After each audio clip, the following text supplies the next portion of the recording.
Olá pessoal, tudo bem? Hoje eu vou falar para vocês sobre atelectasia. Então é uma condição clínica muito observada nos hospitais, quem trabalha em UTI, enfermaria, quem trabalha na urgência e emergência, né? E eu quero passar para vocês minha vivência e coisas que eu posso pontuar para ajudar vocês no tratamento desse tipo de patologia, né? Então, a atelectasia ela se refere à ausência de ar alveolar. Outros termos conhecidos é colapamento pulmonar, colapso pulmonar, né? A falta de aeração alveolar. E nesse sentido, o paciente cursa com bastante dispneia devido a essa atelectasia. Partindo do porquê o paciente sente esse desconforto todo por não existir ar dentro do alvéolo. Vou explicar para vocês a fisiologia normal para vocês entenderem. Um paciente que tem atelectasia, né? Ou seja, murchou os alvéolos, isso vai impactar bastante a fisiologia respiratória dele, a troca gasosa, a hematose, porque nós temos 23 gerações de brônquio. Por exemplo, você tem a traqueia, quando divide em bronco direito e bronco esquerdo, nós temos a primeira geração de brônquio. Nós temos 23. Só existe alvéolo da 18ª à 23ª geração de brônquio. Da primeira à 17ª não existe alvéolo, é só espaço morto. É chamada de via aérea condutora. Os alvéolos que fazem a troca gasosa, eles têm da 18ª à 23ª geração de brônquios. Então, esses alvéolos nessas regiões, eles conseguem, através da troca gasosa, manter as concentrações de oxigênio e gás carbônico no sangue normal, né? Manter uma gás equilibrada, como nós chamamos. Se você conseguisse abrir todos os alvéolos que existe da 18ª à 23ª geração de brônquios, você conseguiria cobrir uma quadra de futebol society, que tem mais ou menos 70 metros quadrados, né? Para você ver o tanto de área que nós temos para fazer troca gasosa. E essa troca gasosa acontece principalmente por diferença de pressão. A gente já vem comentando em alguns vídeos, né, em ar ambiente, no nível do mar, o ar contém 21% de oxigênio, 78% de nitrogênio e 1% de gás carbônico e outros gases. Se a gente for para nível alveolar, esses 21% de oxigênio corresponde a uma pressão alveolar de 100 milímetros de mercúrio. Né? Para ser mais preciso 99,76. Né?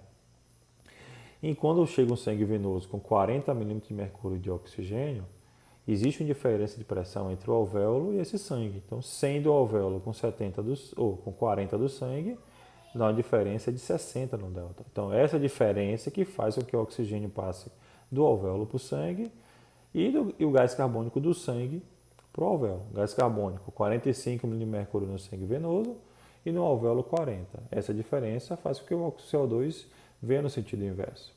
Então, essa troca gasosa ela precisa que os alvéolos estejam insuflados, né? Então, por isso a importância de não existir áreas colabadas, colapsadas no nosso parênquima pulmonar, né? Então, outra coisa importante em relação à fisiologia é que a relação VQ, que a gente chama de ventilação-perfusão, ela não acontece de forma igual em todas as partes do pulmão. Então, se você estiver em pé, em ortostase, se você obedecer à lei da gravidade, a base dos nossos pulmões vai ser mais ventiladas e mais perfundidas, e o ápice mais insuflado. Se você ficar de cabeça para baixo, os ápices vão ser mais ventilados, mais perfundidos, e a base mais insuflada. Se você ficar em decúbito lateral esquerdo, a lateral esquerda vai ser mais insuflada e mais perfundida, e o lado direito mais insuflado. Então, só para explicar para vocês que a gravidade ela consegue levar mais ar e mais sangue para a região dependente da gravidade, que é aquela região que está próxima do chão, né? Então, quando o paciente perde essas unidades alveolares por congestão, né, por infiltrada por secreção, ou infiltrado alveolar difuso por líquido, ou por edema agudo, ou qualquer que seja a condição em que o alvéolo não permita a troca, né, o paciente sente insuficiência respiratória, né? Então, quais as principais condições que levam o paciente a ter atelectasia? Por que a gente fala sempre em área hospitalar? Porque na área hospitalar o paciente fica principalmente em decúbito dorsal, né, grande parte do tempo. Então, daí a importância de a gente praticar bastante mobilização precoce nesse paciente para melhorar a resposta ventilatória, a expansão pulmonar desse paciente. fazer exercício nos pacientes sem precisar deixar estação beira-leito, ortostase, deambulando. E se não puder fazer nessas posições, pelo menos faula ou semifaula, cabeceira elevada. Bota uma marca na parede lá do leito da UTI ou da enfermaria, para todo mundo que chegar, levantar a cabeceira da cama, botar a cabeceira naquela marca, que o paciente já consegue ventilar melhor, as vísceras não impedem tanto o diafragma de se mobilizar e gerar menos aí atelectasias. Então, posicionamento no hospital já atelectasia, um posicionamento por muito tempo. Paciente pós-cirurgia cardiovascular ou abdominal alta, devido à dor, não consegue expandir o pulmão. E aí gera aquela ventilação superficial, com volume corrente mais baixo, isso gera atelectasia. Pacientes que broncoaspiram um corpo estranho, se ele bloquear o ar de algum brônquio, dali para frente não passar, murcha todos os alvéolos dali para frente, né? Ou alguma obstrução externa à árvore traqueobronca, como um tumor de mediastino, comprimindo um broncofonte, ou algum bronco importante, ou um bronquilo, aquela região também fica sem receber ar e gera atelectasia, né? Então, derrame pleural, pneumotórax, você pode comprimir ali a quantidade de líquido lá na cavidade pleural, comprime tanto o pulmão que os alvéolos colabam. Então, se o alvéolo é tão importante, né, a nossa unidade de troca é tão importante para manter um bom equilíbrio de oxigênio e gás carbônico no nosso sangue, qualquer alteração gera desconforto respiratório, né? Então, quando o paciente chega na emergência, você vai avaliar ele, ou ele já está na UTI ou na enfermaria, você vai ver, o primeiro passo, né, da avaliação respiratória é você olhar para o paciente e fazer aquela inspeção estática e dinâmica. Olhou para o paciente e viu que um dos tórax não está se movimentando perfeitamente, você observar algo errado tem ali. Quando você vai percutir aquele paciente, pode estar timpânico. Timpanismo é o normal, hipertimpânico é o patológico. Hipertimpânica onde? No pneumotórax. Maciça onde? No derrame pleural, né? Telectasia maciço. Para quem não sabe o que é essas características, o som do fígado, se você bater aqui no seu fígado, uma percussão dígito-digital, o som que sai é maciço, mas no fígado é normal. Se for maciço no pulmão, pode ser secreção, telectasia, derrame pleural. E o som que você ouvir aqui no tórax, na percussão dígito-digital, é som timpânico, né? Só que esse som fica hipertimpânico no caso de pneumotórax, né? Então, só vocês observarem que a anamnese, a avaliação física do paciente é muito importante para definir e para você descobrir o que é que ele tem, né?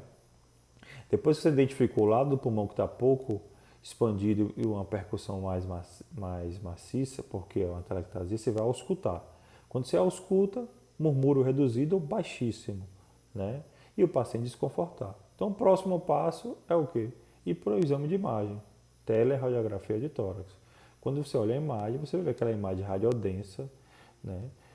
Em forma esbranquiçada, por isso o nome é radiodensa, sugerindo atelectasia.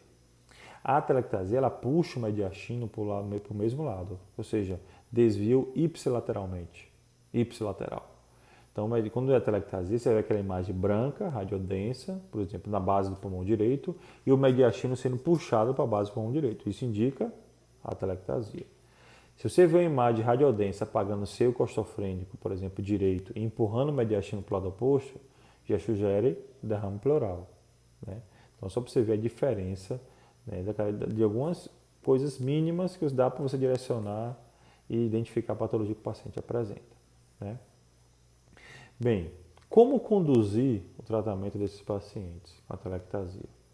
Primeiro passo, melhorar a hipoxemia dele, que está aguda. Naquele momento ele vai estar com uma alcalose respiratória secundária à hipoxemia. Devido à falta do oxigênio, o paciente baixa o gás carbônico, gera alcalose respiratória.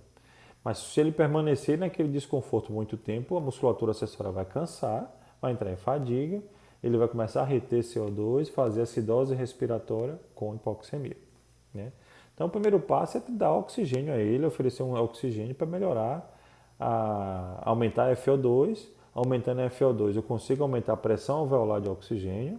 O normal é 100, então aumenta um pouco mais, para ver se por diferença de pressão eu consigo passar mais oxigênio do alvéolo para o sangue, obedecendo uma das partes da lei de Fick. Outro passo é você aumentar o tamanho do alvéolo. Como é que aumenta o tamanho do alvéolo por um tempo? Pressão positiva.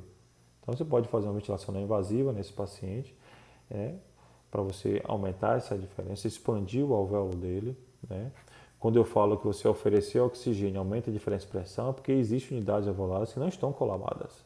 Então elas vão suprir a necessidade das que estão colabadas. Né? Próximo passo depois da oxigenoterapia é oferecer pressão positiva para abrir a via aérea, para abrir o alvéolo dele.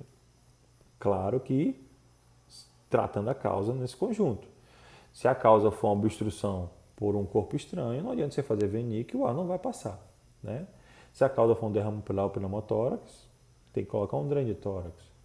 Se a causa for o fato de ele estar acamado, coloca ele beira-leito, bota ele semifaule. Se ele conseguir andar, bota ele em ortostase. Faça exercício respiratório, faça uma mobilização precoce no leito desse paciente. Melhora muito a responsibilidade pulmonar desse paciente, a mobilização precoce.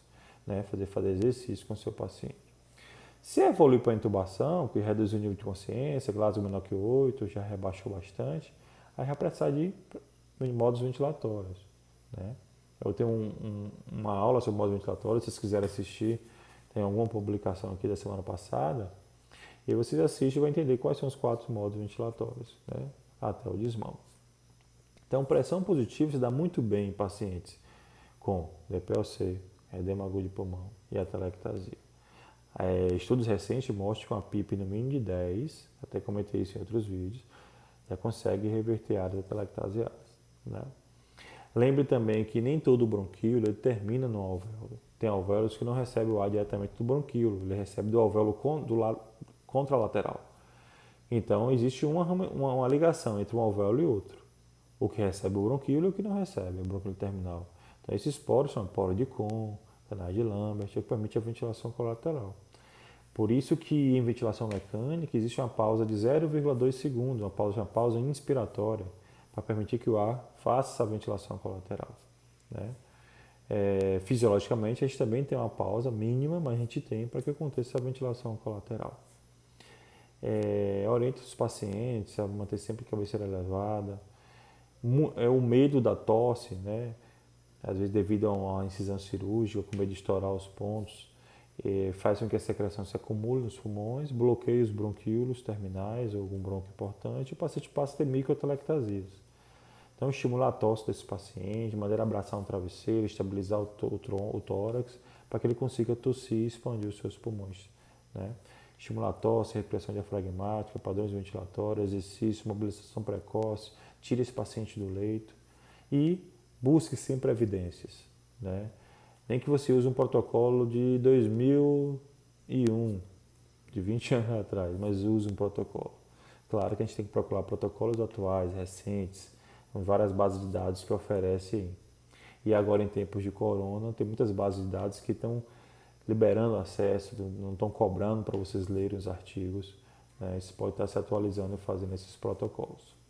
Tá bom?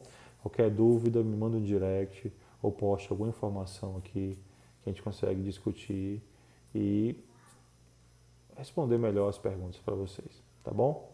Obrigado. Até a próxima.